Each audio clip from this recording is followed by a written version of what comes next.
Ford vs Ferrari is James Mangold's new movie. He's probably most known for directing Logan and Walk the Line. The movie's about two racers who are trying to create a car for Ford that will defeat Ferrari at the Le Mans race in France. Now, right off the bat, I want to talk about the performances of Christian Bale and Matt Damon.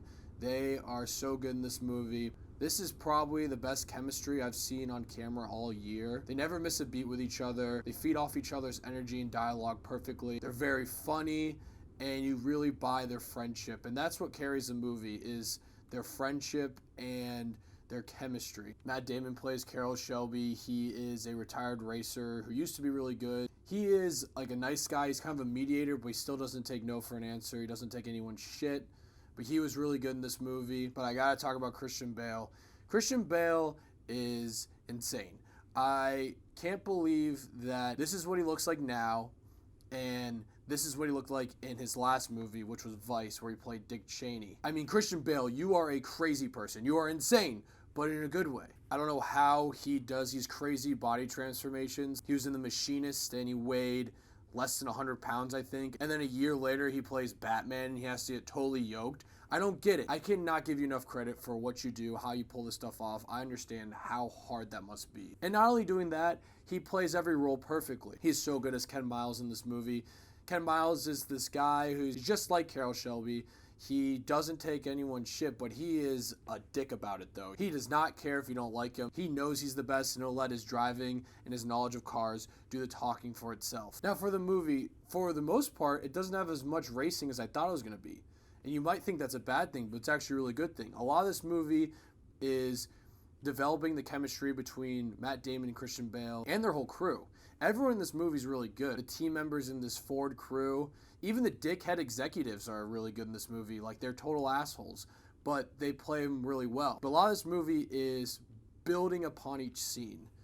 What I mean by that is each scene, they show this friendship really growing between Matt Damon and Christian Bale.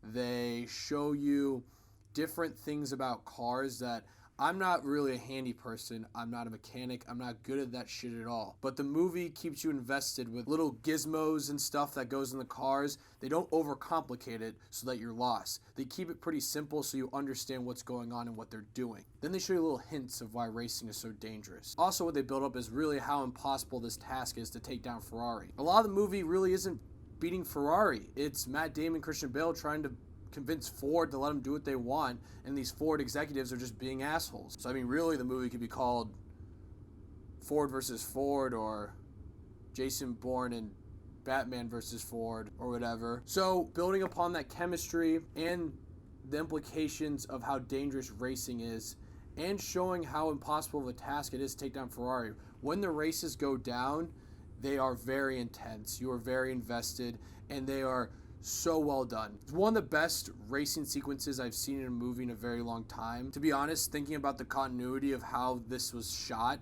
is mind-blowing, and it was probably so hard to do. So because all that stuff's built up with the relationship, the implications, and how hard the task is, and how everyone's fighting against these two guys to make this thing happen, by the end of the movie, when the final race is going down, you are so invested, and the payoff is incredible. That's how you make a movie like this. Have each scene build upon each other, so by the end of the movie, you are totally invested, and the payoff was totally worth it. I really like this movie a lot. This is one of my favorite movies of the year. I wasn't surprised. James Mangold is one of the best directors working today, and Christian Bale, Matt Damon are always good whenever they do. You don't have to be a racing fan. You don't have to be a sports fan. I think anyone could see this movie and really enjoy it. I'm going to give Ford vs Ferrari a 9.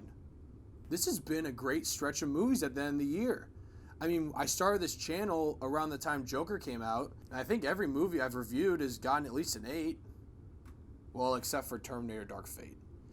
And honestly, looking back at that, I should have given it a lower rating. But what are you going to do? So, Ford vs Ferrari. It's been out for almost a week now, so if you've seen it, please let me know what you guys think. Thank you guys so much for watching, and click here to see more of Davey Dave's Takes.